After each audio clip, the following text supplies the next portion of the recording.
네, 여러분들 안녕하십니까? 코인킹 곽두팔입니다. 제가 사실은 원래는 오늘 연차입니다. 그동안 쉬지 않고 너무나 또 달려왔고, 최근엔 FTX 사태까지 터지다 보니까 이 곽두팔 텔레그램 방에 거의 뭐 하루에 2시간에서 3시간 정도밖에 잠을 이제 못 자면서 공유를 해드리느라 좀 휴식이 필요했었습니다. 그래서 어제 저녁 퇴근을 하자마자 바로 속초로 머리도 식힐 겸 좀 놀러 왔는데 그래도 상황이 좀 상황인지라 이제 이 사태가 터진 지 일주일이 넘었지만 그래도 아직 불안하고 계실 수도 있는 여러분들에게 좀 도움이 되고 싶어서 간단하게 숙소 안에서 촬영을 했습니다.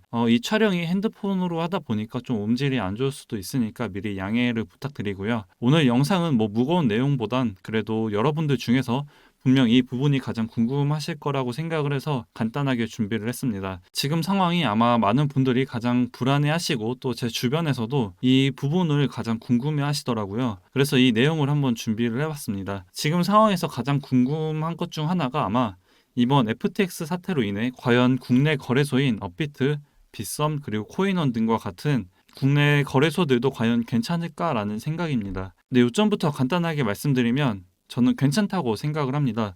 100%의 안정성을 보장할 수는 없지만 그래도 해외 거래소보단 훨씬 안전하다고 생각을 하고 있습니다. 이제 그 내용을 한번 말씀드릴게요. 물론 아시는 분들도 계시겠지만 그런 분들은 한번 더 복귀한다고 생각해 주시면 되고 또 오늘 처음 아신 분들은 다른 분들에게 뭐 설명을 해 주셔도 되고 또 너무 큰 걱정은 안 하셨으면 좋겠습니다. 자, 우리나라 같은 경우 우리나라에서 영업하는 코인 거래소는 고객들의 자산을 받았을 때 이를 완전히 분리된 계정에 담도록 강제를 하고 있습니다.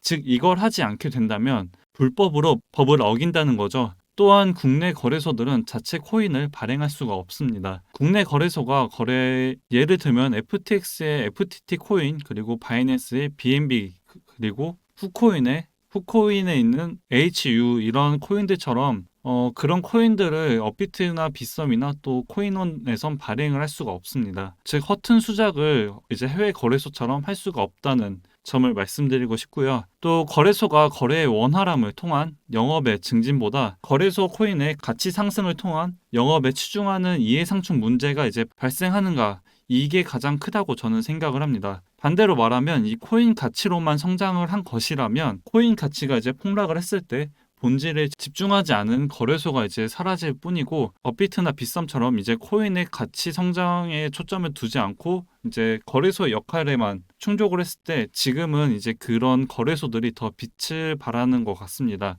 지금 코인 가치로만 성장하는 것에 초점을 둔 거래소들은 FTX 거래소처럼 그냥 이 거래소 하나가 띵 하고 사라지면 모르겠지만 그 거래소를 이용하는 고객들이 결국 피해를 다 가져가는 거고요. 오히려 그 이상의 피해까지 발생할 수가 있는 상황입니다. 결과적으로 이제 FTX 뱅크런 사태가 났을 때도 지금 한국 거래소들은 상대적으로 좀 자산 보호가 안전한 것이 아니냐라는 얘기가 나오고 있기도 합니다. 한 줄로 간단하게 정리를 해보면 국내 거래소는 거래소 코인을 발행할 수 없다. 그리고 고객들의 자산을 받았을 때 분리된 계정에 담도록 강제되고 있다. 이 두 가지 핵심만 생각을 하시면 될 것 같습니다. 업비트 같은 경우엔 업비트 공지사항에서 매달 보고서 결과를 공개하고 있습니다. 이 보고서 마지막 장을 보면 약 101.59% 규모의 디지털 자산을 보유하고 있다고 합니다. 예금 실사 결과가 이제 기준의 현재 회사가 보유한 예금 총액은 소유 회사가 운영하고 있는 디지털 자산 거래소에 전 고객이 예치한 고객 소유의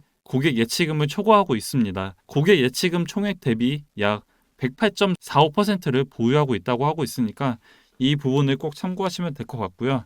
그래도 이 중에서 가장 문제가 될 수 있는 것은 아무래도 이 K뱅크의 유동성 문제이지 않을까 싶습니다. 지급 준비율은 이제 얼마나 되는지 또 자사 투자 규모와 이런 부분을 이참에 K뱅크에서나 업비트에서 다 투명하게 공개를 해주면 아마 더 우리나라 투자자뿐만 아니라 해외에서도 좀 주목을 하지 않을까라고 생각을 합니다.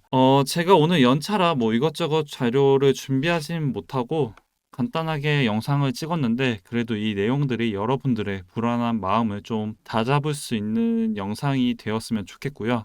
지금 장이 굉장히 어렵습니다. 지금은 혼자서 매매를 하시는 것보다 정말 많은 사람들의 매매 방법 그리고 관점, 정보들까지 참고를 해야 할 시기라고 생각을 하고 있고요. 그래야 시장이 움직이는 속도를 우리가 따라갈 수 있다라고 보고 있습니다. 그래서 이진환 전문가님께서도 계속해서 이 소통방 안에서 여러분들과 호흡하며 또 시장을 대응하고 있고요. 지금 이 방이 얼마나 좋은지는 아마 들어오신 분들은 이미 검증이 다 됐다고 생각을 합니다. 벌써 이 두 개의 방만 합쳐서 3,000명 가까이가 되고 또 다른 한 방도 1,400명 이상이 들어와 계십니다. 만약 이 방이 정말 쓸모가 없고 뭐 필요가 없으면 그냥 카톡창만 울리는 그런 방이라면 이 4,500명 가까이 되는 분들이 굳이 들어와 계시진 않을 거라고 생각을 합니다. 분명 이 들어와 계신 분들도 정말 많은 도움이 되니까 나가지 않고 계속 유지를 하고 있는 거라고 저는 생각을 하고요. 분명 아직 들어오지 않으신 분들도 막상 들어오시면 정말 여러분들에게 많은 도움이 되지 않을까라고 생각을 합니다. 이제 참여하고 싶으신 분들은 영상 고정 댓글에 있는 링크로 모두 무료로 입장이 가능하시고요. 또 모두 다 공부하셔서 지금은 호흡해야 할 때라고 생각을 합니다. 지금은 개인이 아니라 집단 지성이 필요한 때라고 생각을 하고요. 꼭 잊지 않으셨으면 좋겠습니다. 입장하고 싶으신 분들은 아래 링크로 참여라고 보내주시면 될 것 같고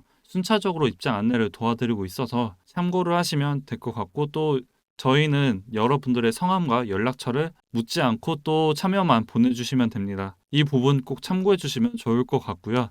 개인적으로 지금 상황이 정말 너무나 아쉽습니다. 달러 가격은 그동안 많이 올랐지만 그래도 단기간 하락세를 보여주고 있고 또 인플레이션은 이제 7%대에 진입을 하면서 나스닥 반등이 나와주고 있습니다. 중국은 슬슬 제로 코로나 정책을 완화하면서 다시 경제 살리기에 돌입을 하고 있고요. 우크라이나 러시아 전쟁은 지금 휴전설이 돌고 있는 상태까지 개인적으로 이 상황이 너무나 아쉽고 또 안타깝습니다. 만약 FTX 사태가 정말 없었더라면 암호화폐 시장도 나스닥에 따라 이 상승분을 같이 즐길 수가 있을 텐데 그러지 못하는 게 정말 너무나 아쉽고 안타깝지만 그래도 이 힘든 시기 잘 헤쳐나가셨으면 좋겠고 또 현물하시는 분들은 지금처럼 이런 단기 반등을 노릴 수가 있고 또 선물하시는 분들은 숏 포지션이라는 무기가 있기 때문에 이 하락장에서도 수익을 위아래 다 발라 먹으면서 성투하시길 바라고 내일은 또 그 전처럼 여러분들에게 정말 도움이 되는 내용들과 자료들 준비해서 찾아뵙겠습니다. 아직 코인킹 구독과 좋아요를 눌러주지 않으신 분들은 댓글 한 번씩 꼭 부탁드리고요. 오늘 쉬는 동안 멘탈이나 뭐 체력적으로 잘 회복해서 여러분들에게 더 좋은 모습으로 찾아뵙겠습니다. 항상 시청 너무나 감사하고 코인킹 곽두팔이었습니다. 감사합니다.